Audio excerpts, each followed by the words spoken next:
dahil hindi lang naman tayo mga Pilipino ang nagse-celebrate ng bagong taon, silipin naman natin ang pagdiriwang ito sa iba't ibang bahagi ng mundo. Humanda ng makisaya at makiisa sa pagdiriwang ng New Year sa ibang bansa. Watch this! Watch it! Happy New Year!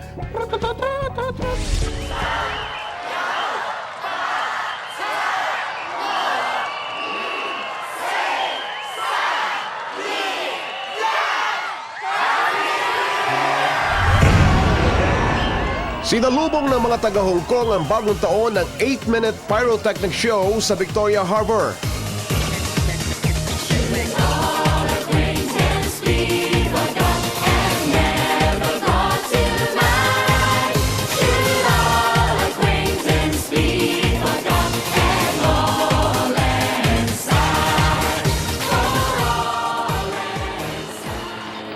Bago naman ang New Year countdown, ipinamalas muna ng Shanghai, China ang kanilang modern light show o 4D light display sa historical buildings ng Huangpu River.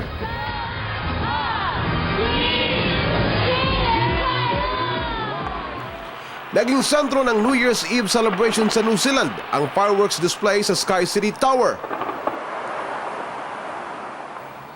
Makulay na fireworks display ang nagpatingkad at mas nagpaganda sa tanawin ng Taipei 101 sa kanilang New Year celebration.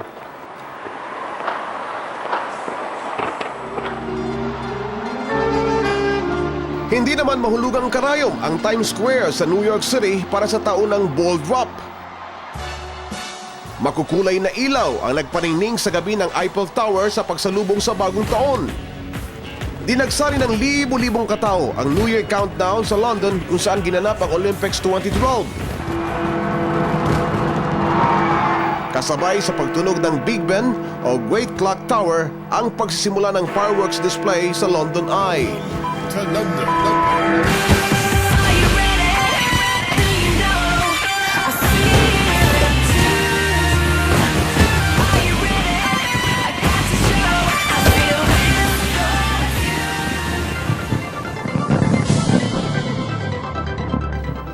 Inabangan din ng mahigit 1 milyong katao ang fireworks display sa kilalang Harbour Bridge na nagpaliwanag sa kalangitan ng Sydney, Australia.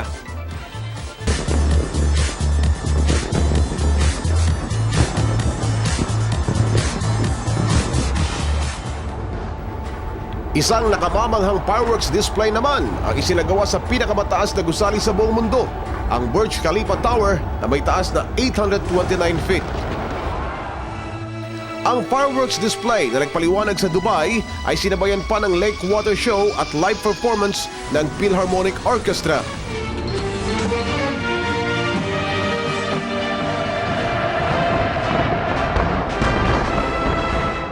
At sa kauna-unahang pagkakataon ay sinalubong ng North Korea ang bagong taon ng public fireworks display na nagpahanga at inabangan ng buong mundo.